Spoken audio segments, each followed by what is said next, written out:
오늘도 함께 예배하시는 여러분들 주님의 이름으로 축복합니다. 오늘도 말씀을 듣는 가운데 하나님의 은혜가 여러분 모두에게 임하시기를 바랍니다. 영국의 리버풀이라고 하는 도시가 있는데 그 리버풀에 가면 세계적인 박물관이 하나 있습니다. 그 박물관 이름하여 워커 박물관이라고 하는데 이 워커 박물관은 박물관이라기보다는 세계적으로 유명한 미술 작품을 많이 전시하고 있는 미술관입니다. 유명한 미술관이기 때문에 여기에는 아주 세계적으로 유명한 명화들이 많이 전시가 되어 있어요. 그런데 이 관람객들이 이 전시관 작품을 쭉 돌아보다가 유독히 하나같이 다 발걸음을 멈추고 바라보는 그림이 하나 있습니다. 그 그림은 컨트러라고 하는 화가가 그린 충성이라는 제목을 가진 그림입니다. 이 그림의 배경은 바로 79년도 이탈리아 폼페이가 화산 폭발로 멸망한 것을 배경으로 하는 그림입니다. 이 폼페이라고 하는 도시는 이탈리아의 남부에 있는 아주 세계적으로 유명한 휴양 도시였죠. 서기 79년도에 하나님께서 이 폼페이 북쪽에 있는 베스비우스 화산을 폭발시켜서 그 아름다운 천혜의 휴양 도시 폼페이가 완전히 다 이렇게 잿더미가 돼서 저 도시에 살던 사람들이 거의가 다 화산재에 묻혀서 그렇게 생매장을 당했습니다. 그 화산 폭발이 얼마나 어마어마했던지요. 약 2000년 세월이 지난 지금도 폼페이를 가보시면 계속해서 발굴 작업이 계속 진행되고 있어요. 얼마나 처참한지 모릅니다. 저 용암이 분출해서 그 폼페이 도시에 막 우박이 쏟아지듯이 하늘에서 용암재가 쏟아지고 그 화산재가 막 쏟아지고 그야말로 폼페이 도시는 어느 날 순식간에 아비규환의 현장이 된 겁니다. 그러니까 사람들이 필사적으로 탈출을 하는 거죠.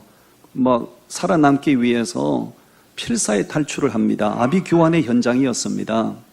그런데 그 아비규환의 현장에서 요지부동으로 자기 위치에 서서 자기 역할을 감당하는 한 사람을 배경으로 그린 그림입니다. 그는 바로 폼페이 수문을 지키는 수문장의 그림입니다. 아비규환의 현장에서 사람들이 필사에 탈출을 하고 살아남기 위한 절박한 그런 상황인데 이 사람은 자기 위치에서 수문장의 역할을 묵묵히 감당하는 것입니다. 그 사람을 배경으로 컨트러는 그림을 그렸고 그 그림의 제목을 붙이기를 충성이라는 제목을 붙였습니다. 그 그림을 보다 보면 충성이 무엇인가, 무엇이 과연 충성인가 하는 것을 많은 것을 생각하게 합니다. 충성이라고 하는 것은 한문을 보면 충자를 보면 가운데 중자 밑에 마음심자를 붙여놓은 것이 충자입니다. 마음의 중심이 흔들리지 않는 것, 그것이 바로 충성인데요. 충성이 과연 무엇인가? 어려운 일이 닥쳐와도, 위기의 순간이 닥쳐와도, 다른 사람들이 이런저런 이유 때문에 다 이탈을 하더라도 흔들리지 않고 자기 위치에 서서 자기가 해야 될 일을 감당하는 것 자체가 바로 충성이라는 메시지를 주는 것이에요. 아멘. 충성은 엄청난 일을 하는 것이 충성이 아니고요. 자기의 위치에 서서 자기가 해야 할 일을 흔들리지 않고 수행하는 것, 그것이 바로 충성인 줄로 믿습니다. 오늘 현대교회와 오늘 현대교인들의 모습, 신앙생활 모습 속에서 점점 사라지는 것들이 있습니다. 점점 보기 어려워지는 현상들이 있습니다. 충성이란 모습이 점점 교회 속에서 잊혀져 갑니다. 충성하는 모습을 점점 보기가 힘들어져요.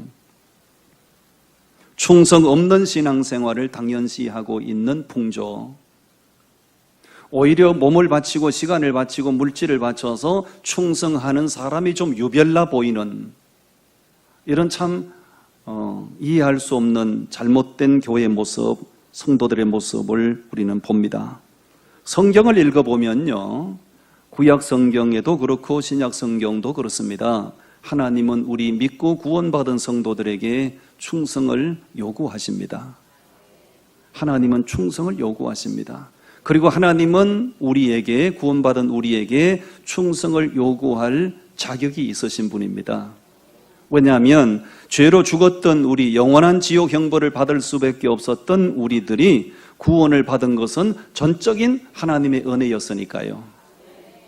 하나님의 은혜가 우리에게 부어지지 않았더라면, 하나님의 은혜가 아니었더라면 죄로 죽었던 우리가 살아날 가능성은 0.0001%도 없었던 것이죠.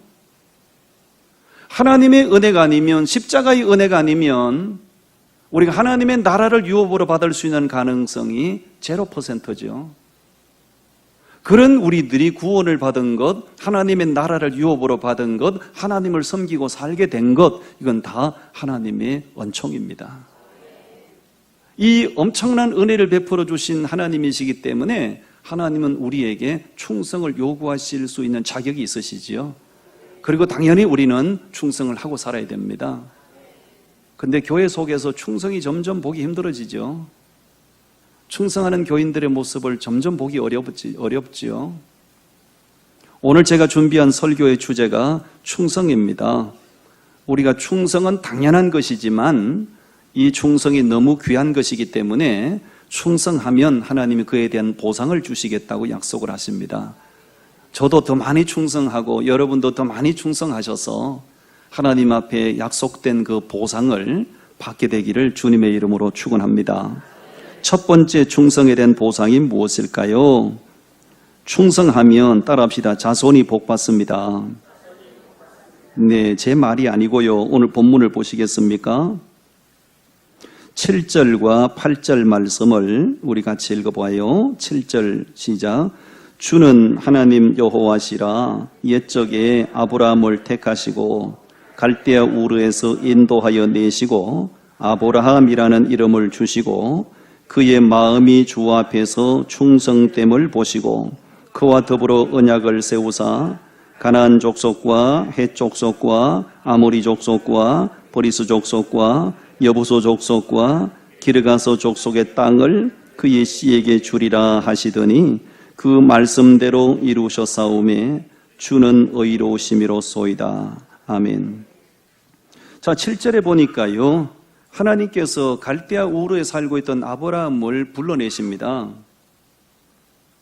아브라함을 불러내시고 그에게 아브라함이라는 이름을 붙여주시죠. 그리고 8절 말씀에 보니 그의 마음이 주님 앞에서 충성됨을 보시고 하나님이 그 아브라함과 언약을 체결하셨대요. 그 언약의 내용이 무엇인고 하니 앞으로 내가 너의 자손들, 너의 후손들에게 이 가나안 땅을 기업으로 주겠노라 약속을 하셨고 세월이 흐른 후에 하나님 그 약속을 이루어 주셨다 그 얘기입니다. 하나님께서 아브라함과 언약을 체결하시게 된 그 조건, 배경이 뭐냐? 아브라함의 인물 보고 하신 거 아닙니다. 아브라함의 그 가문을 보고 하신 거 아니에요. 아브라함의 어떤 세상 조건, 스펙을 보고 언약을 맺으신 거 아닙니다. 하나님이 아브라함과 언약을 맺은 조건은 하나입니다. 그의 뭘 보셨어요? 충성됨을 보시고. 충성됨을 보시고 내가 너의 후손들에게, 자손들에게 복을 주겠다고 약속하셨고 하나님은 그 약속을 이루어 주셨다는 거예요.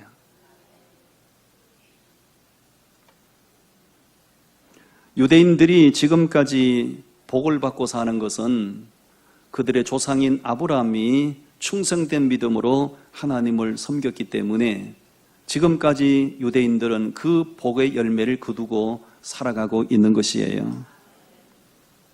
아브라함의 충성은 우리 일반 범인들에게서 찾아볼 수 없는 놀라운 충성이었습니다. 아브라함이 하나님께 대한 아브라함의 충성이 어느 정도였는지 제가 두 가지만 실례를 들어드릴게요.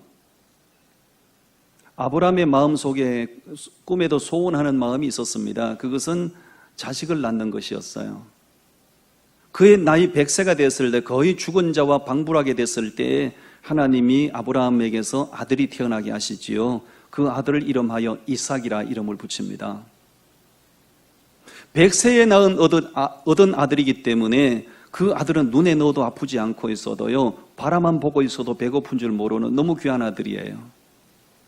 아브라함도 사람인지라 어쩔 수 없이 자신의 마음이 아들에게 자꾸 치우쳐요. 그런 아브라함의 모습을 보시고 하나님이 아브라함의 믿음을 테스트하셨죠. 아브라함아, 그 약속의 아들을 모리아 땅으로 데리고 가서 번제로 바쳐라. 이것은 도저히 우리가 정서적으로 받아들일 수 없는 충격적인 말씀이에요. 그 아들이 어떤 아들인데요? 어떻게 얻은 아들인데요? 그 아들을 번제물로 바치라고요? 번제를 바칠 때 어떻게 바칩니까? 목을 자르고 팔다리를 자르고 배를 갈라서 창자를 다 끄집어내고 그렇게 해서 각을 떠서 제단에 올려놓는 것이 번제인데요. 그 아들을 번제로 그렇게 바치라고요. 그런데 창세기 22장에서 하나님이 그 말씀이 아브라함에게 임했을 때 뭐라고 기록되어 있는가 하니 그 이튿날 아브라함이 더 일찍 일어나서 이렇게 말씀하고 있어요. 더 일찍 일어났다는 얘기는 뭡니까? 하나님의 말씀 앞에 적극적으로 반응했다는 그 얘기입니다. 더 일찍 일어나서 그 번제로 바칠 그 아들에게 땔감을 지워서 3일 동안 모리아산으로 걸어갑니다. 3일 동안 걸어가면서 아브라함의 마음속에 얼마나 고통스러웠을까요? 현장에 도착했을 때 함께 따라갔던 종들을 보고 너희는 올라오지 말고 산 아래에 있으라. 종들이 번제로 바치는 현장에 따라오지 못하게 하지요. 아브라함의 의도가 뭡니까? 만약에 그 건강한 종들을 번제물로 바치는 현장에 따라오게 했더라면 아브라함이 당신 아들을 잡으려고 할 때 종들이 그냥 놔둘까요? 주인님 왜 이러십니까? 노망이 드셨습니까? 이런 일을 하시면 안 되지요. 그 젊은 건강한 종들이 늙은 아브라함을 꼭 붙잡으면 하나님 말씀 행할 수가 없죠. 그러니까 아브라함은 종들을 산 아래 대기시켜 놓고 아들만 데리고 올라갑니다. 직접 칼을 들어 아들의 목을 치려고 하지요. 그런 아브라함의 행동을 보고 하나님은 하나님께 충성했다라고 말씀합니다. 아브라함의 믿음은 대단한 믿음이었어요. 히브리서 11장을 일컬어서 믿음장이라고 하지요. 하늘의 별 같은 믿음의 사람들의 행적이 기록되어 있는데 아브라함이 어떻게 그렇게 그 귀한 아들을 잡으려고 했을까에 대한 설명을 하고 있어요. 아브라함의 마음속에는 하나님께 대한 믿음이 있어요. 100세의 죽은 자와 방불케 된 자기를 통해서 불가능을 가능케 하신 하나님이시라면 말씀에 순종하여 아들을 직접 잡아서 번제로 드리더라도 하나님은 죽은 아들을 살려낼 줄로 믿었다는 거예요. 여러분, 충성은 믿음에서 비롯되는 것이고 믿음 없는 사람은 충성도 안 되는 것입니다. 하나님께서 아브라함의 충성을 보셨다고 했는데요, 바로 그 충성을 보신 거지요.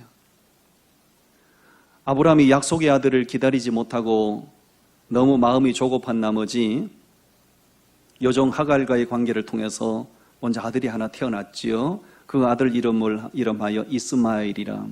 아브라함은 13년 동안 그 아들이 약속의 아들인 줄 알고 애지중지 키웁니다. 13년 후에 약속의 아들 이삭이 태어났습니다. 관계가 좋지 않죠.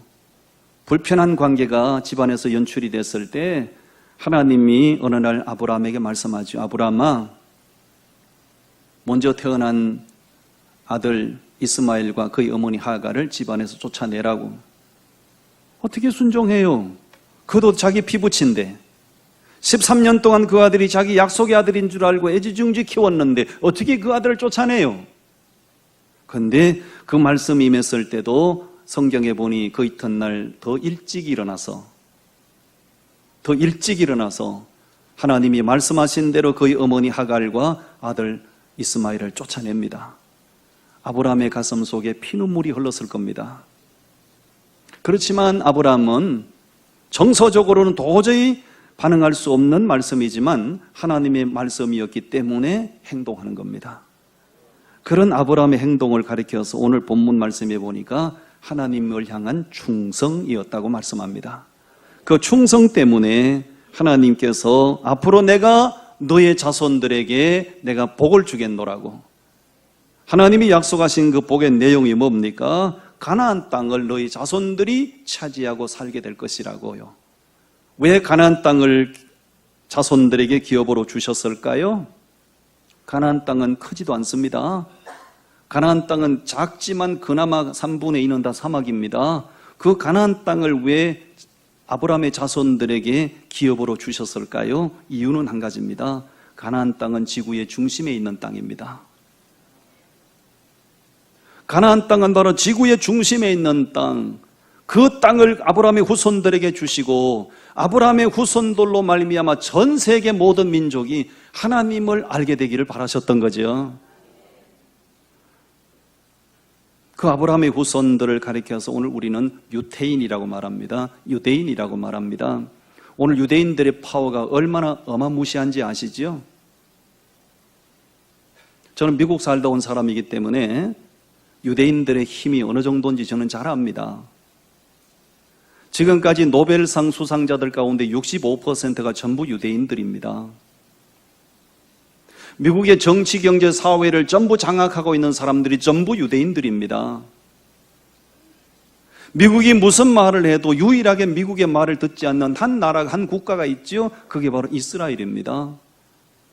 이스라엘의 파워는 엄청납니다. 미국의 하버드, 프린스턴, 예일, 그 아이비리그 최상위권에 있는 학교에 35%, 40%가 전부 유대인 학생들입니다. 이게 유대인의 파워는 엄청난 것이죠. 이 유대인들이 오늘 왜 이렇게 엄청난 복을 누리죠? 그것은 바로 오늘 본문에서 원인을 찾는 겁니다.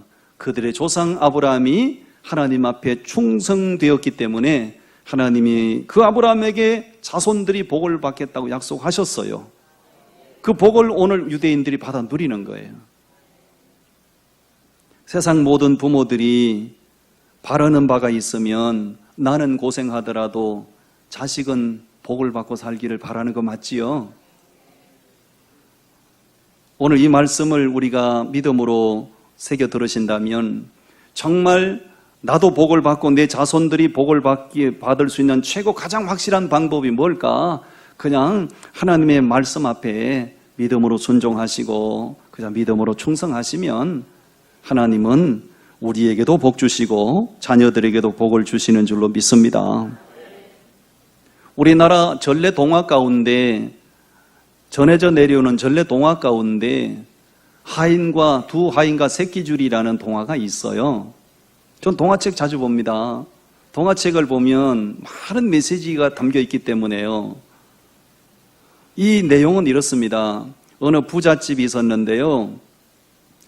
두 명의 머슴을 데리고 있었습니다. 머슴을 오랫동안 데리고 있었어요.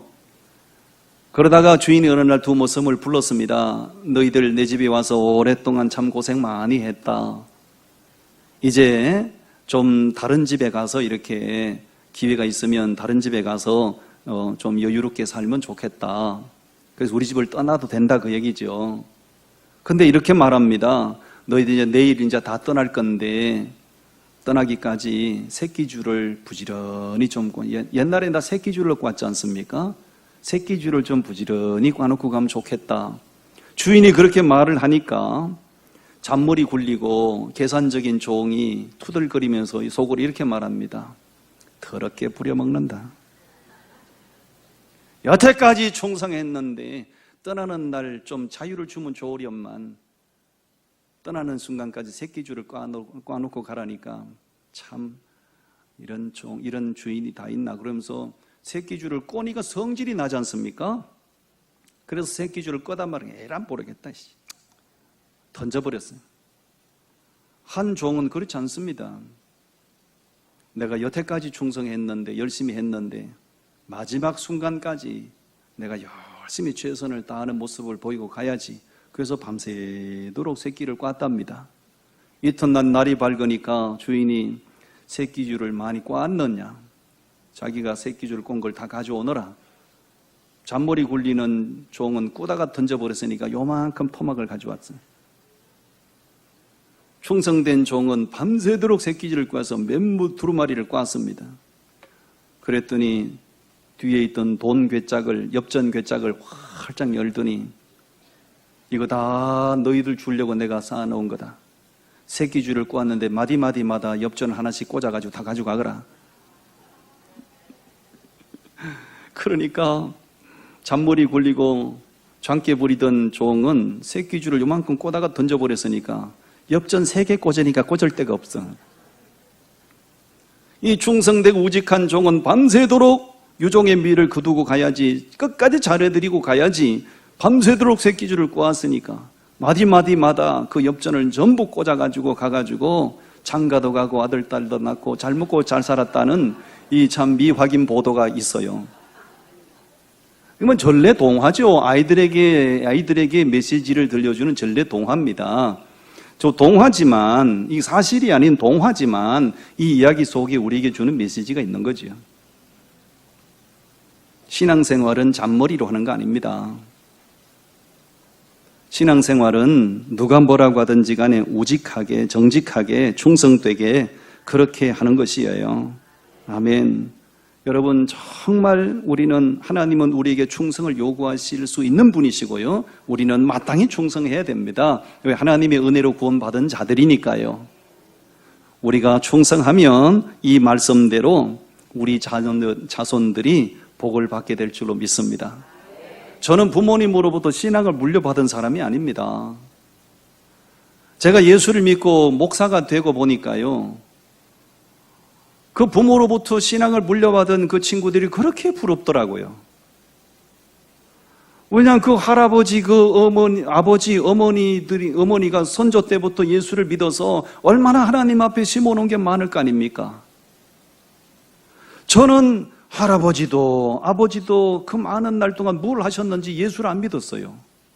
그러다가 제가 어쩌다가 하나님의 부르심을 받고 구원받고 이제 목사가 됐는데 참 이게 생각하니까 마음이 짠한 거예요. 부모님이 뭘 하나님 앞에 심어놓은 게 있어야 내가 거둬먹지. 부모님 아무것도 심어놓은 것도 없고 하나님 앞에 뿌린 것도 아무것도 없잖아요. 그럼 어떻게 해요? 방법은 하나밖에 없어요. 내가 잘해야지.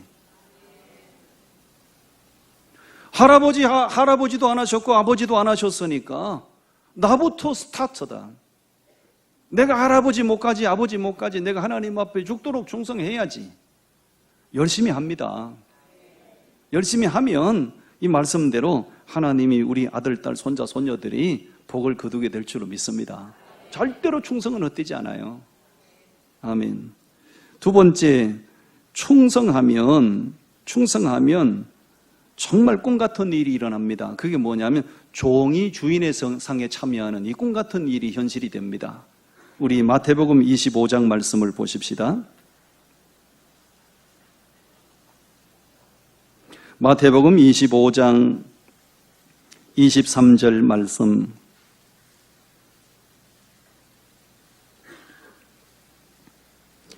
마태복음 25장 23절을 우리 함께 말씀 봉독해요. 시작. 그 주인이 이르되 잘하였도다 착하고 충성된 종아, 네가 적은 일에 충성하였음에 내가 많은 것을 네게 맡기리니 네 주인의 즐거움에 참여할지어다 하고. 아멘. 여러분, 이건 꿈 같은 일이에요. 종이 주인에 참여한다? 종이 주인의 상에 참여한다? 꿈 같은 일이에요. 이 종이 주인의 상에 참여하는 이 꿈 같은 일이 일어날 이것이 자기의 현실이 될 수 있었던 것은요, 작은 일에 충성한 것 때문이에요. 착하고 충성된 종에게 주어진 보상이 뭡니까? 주인의 잔치에, 주인의 상에 참여하는 꿈 같은 일이 그에게 일어난 거예요. 여러분, 예수님 당시에 유대인 사회에서 상전과 하인의 관계가 어떠했는지를 알면 이것이 얼마나 엄청난 보상인지를 압니다. 그 당시에는 상전은 하늘이었고 종은 땅이었어요. 하인으로서, 종으로서 주인과 함께 상에 앉아서 밥을 먹는다? 그거는 상상을 할 수 없는 일이었어요. 그 당시에 하인들이나 종들은 하나의 인격적인 존재로 전혀 취급되지 못했지요. 집에서 농사일을 할 때 부려먹는 소나 나귀와 같은 동급으로 취급이 됐죠. 종들은요. 그런 취급을 받던 종이 주인의 상에 함께 참여하는 이 꿈 같은 일이 일어난 것은 작은 일에 충성한 결과인 줄로 믿습니다. 여러분, 이것이 성경에 기록된 하나의 말씀으로 우리가 치부할 것이 아니라 오늘 우리가 믿음으로 충성하면 우리에게도 꿈 같은 일이 현실로 나는 다가온다고 확신합니다.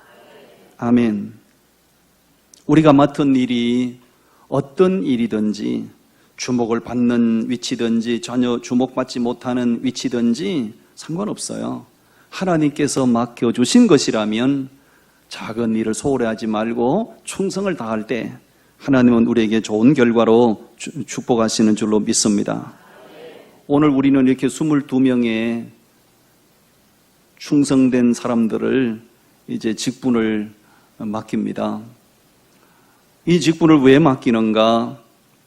직분을 여러분 교회 오래 다니셨기 때문에 계급으로 달아주는 거로 착각하지 마십시오. 직분은 계급이 아니에요. 교회 직분은 명예가 아니에요. 교회 직분은 주님의 몸된 교회와 하나님의 나라를 위해서 과거보다 더 충성하라고요. 더 열심히 잘 섬기라고요.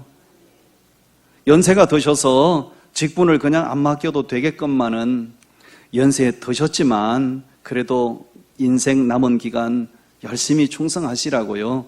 직분을 맡겨드리는 거예요. 아멘. 옆 사람 격려합시다. 죽도록 충성하세요. 충성하시기 바랍니다. 여러분, 신드롬이란 말을 들어보셨죠? 신드롬. 요즘 세계적으로 보면 BTS 신드롬이란 말 있죠. 방탄소년단. 세계가 열광하잖아요. 이 신드롬이란 말은 무슨 뜻입니까? 신드롬이란 것은 어떤 사실에 대해서 병처럼 확산되고 병처럼 퍼져나가는 거, 이거 신드롬이라고 그래요. 이게 병리학적으로 말하면 정후군이라고 그러죠. 무슨 정후군이라고 말해요. 요즘 인류 역사 가운데 신드롬이 참 많았어요. 요즘은 여러분 조은심이 신드롬이란 말 들어보셨죠? 잘 모르세요? 조은심이 모르세요? 내 조카 송가인이가 내 조카인 걸 모르셨어요? 뭘 호죽불을 갖다 줘야 되나? 이거 어떻게 해야 돼? 이 송가인이 본명이 조은심인데요. 진도에서 태어나서 자랐습니다. 이 송가인이가 이거 미스 트롯에 나와가지고 그 트롯을 불러가지고 이게 전국적으로 열광을 하는데 송가인이가 미스 트롯에 나오기 전에는 노래는 정말 잘했는데 불러주는 데가 없으니까 그냥 생계수단으로 액세서리 만들어서 팔고 어디 불러주면 무대 가서 한번 서면 그냥 20만 원, 30만 원 받았어요. 지금 한 번 무대 서면 얼마 받는지 아세요? 한 번 무대 서면 3,500만 원 받습니다. 나도 한 3천만 원 줘요. 설교 한번 하면. 송가인이는 최저 무대 한 번 서는데 3천만 원 이하는 가지 않습니다. 나는 그걸 보면서 진짜 하나님은 불공평하시다. 왜냐하면 가수들은 노래 한 번 불러가지고 계속 그 노래만 부르잖아요. 목사도 설교 한 편 만들어가 평생 계속 그 설교만 하면 될 건데 왜 하나님은 그렇게는 안 하시더라고요. 오늘 설교하고 나면 또 내일 설교 또 준비해야 돼. 설교 끝나고 나면 그 다음 설교 또 준비해야 돼. 목사는 설교하다가 골 빠지는 거야. 얼마나 설교 준비를 했던지 이렇게 하얗게 됐다.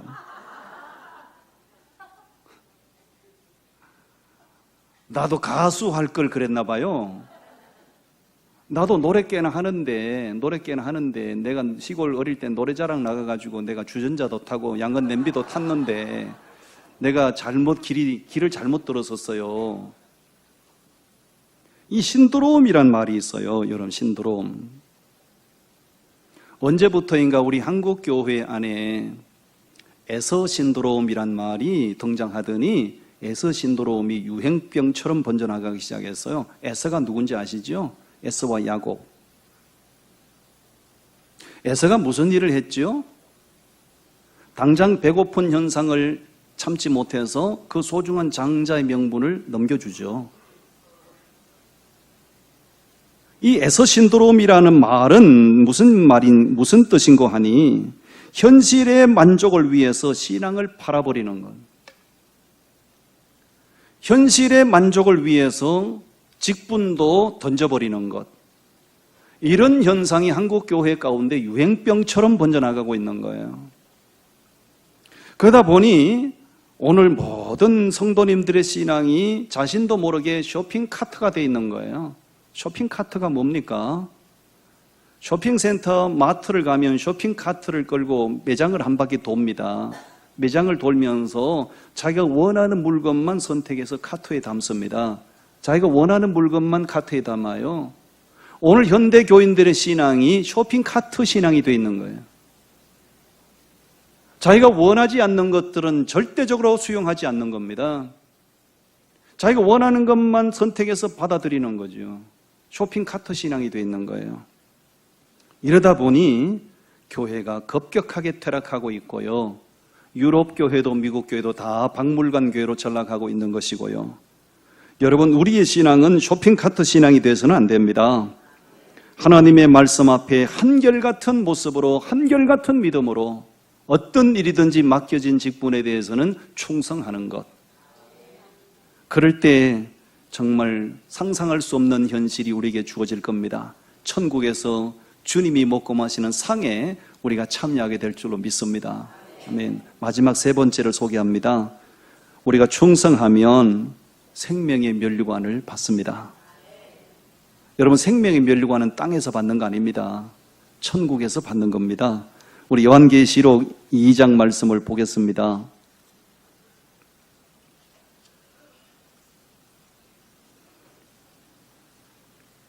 요한계시록 2장 10절 말씀을 우리 다 같이 함께 봉독합니다. 10절 시작. 너는 장차 받을 고난을 두려워하지 말라. 볼지어다 마귀가 장차 너희 가운데에서 몇 사람을 오게 던져 시험을 받게 하리니 너희가 10일 동안 환난을 받으리라. 네가 죽도록 충성하라. 그리하면 내가 생명의 관을 네게 주리라. 아멘. 네가 죽도록 충성하라. 그러면 생명의 면류관을 내가 내게 주겠다고 말씀하세요. 이 말씀을 주님께서 서머나 교회에 주신 말씀입니다. 왜 서머나 교회에 이 말씀을 주셨을까요? 제가 수요일 날 지난 시간 요한계시록 강의를 하면서 에베소 교회와 서머나 교회는 초대교회를 상징한다고 제가 말씀을 드렸어요. 여러분, 서머나 교회의 당시는 오늘처럼 자유롭게 드러내고 신앙생활할 수 있는 시대가 아니었어요. 그 당시에는 예수 믿는 사람은 잡아다가 목을 쳐 죽이는 시대였습니다.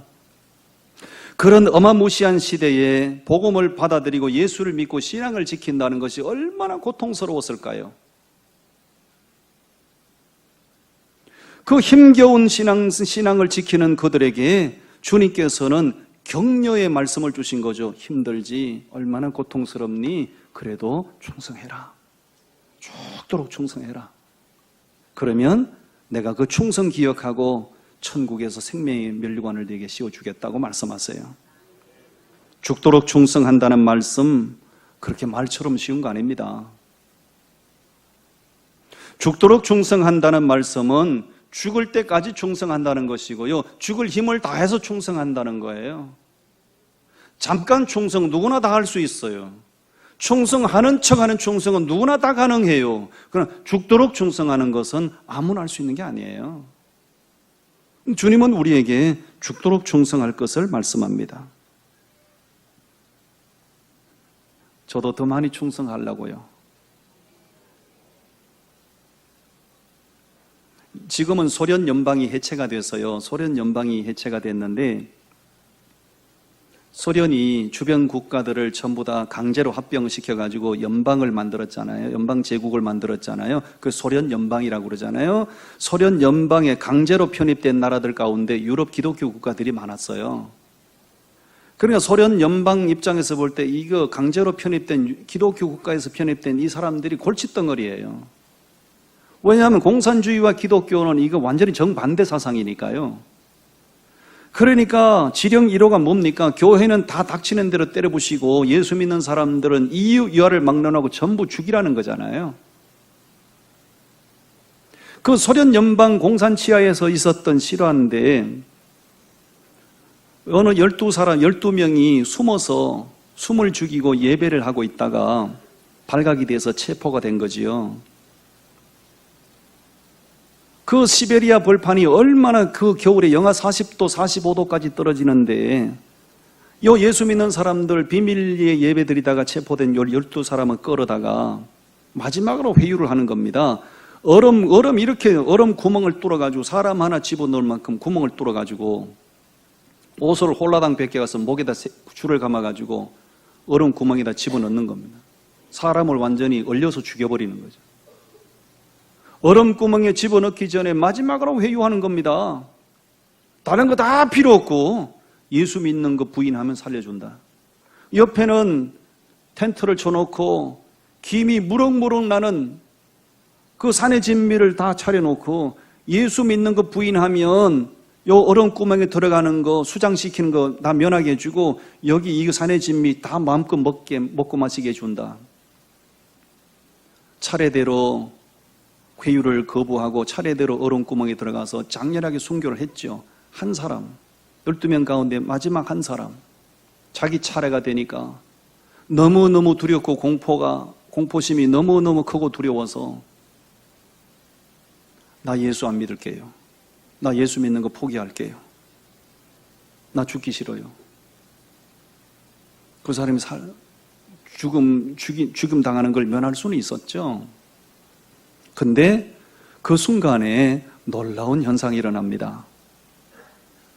그 사람을 수장시키는, 얼려 죽이는 그 일을 집행하는 집행관이 하늘을 쳐다보는데 주님이 눈물 흘리고 계시고 천사가 그 사람에게 머리에 씌워주려고 면류관 가지고 내려오다가 그 사람 나 예수 믿는 거 포기할게요 하는 그 모습을 보고 주님이 눈물 흘리시고 면류관 가지고 내려오던 천사가 도로 하늘로 올라가는 모습을 본 거죠. 그 놀라운 환상을 보고 이 집행관이 이렇게 말했다는 거 아니요. 저 사람 포기한 예수 내가 믿을게요. 그걸 자기가 대신 죽었다는 거죠. 그 사람이 생명의 멸관을 받았겠죠. 평생 예수 믿는다고 큰 소리 쳤지만 결정적인 순간에 두려움을 이기지 못하고 예수 믿는 거 포기할게요. 면류관 잃어버린 것이요. 이 사람 면류관 받을 사람이 전혀 아니지만 결정적인 순간에 예수님 받아들이고 믿어서 면류관의 주인공이 된 거죠. 면류관은 땅에서 받는 거 아닙니다. 천국에서 받는 겁니다. 아무에게나 면류관 씌워주는 거 아닙니다. 믿음으로 죽도록 충성하는 사람에게 생명의 면류관을 씌워준다고 약속합니다. 여러분 오늘 이 설교 들으면서 저도 다시 한번 결단하고 여러분도 새로운 결단하시고 우리 지금까지도 잘했지만 앞으로 더 충성하시고 더 열심히 섬기시다가 천국에서 저도 면류관 받고 여러분도 면류관 받기를 주님의 이름으로 축원합니다. 아멘. 기도하겠습니다. 하나님.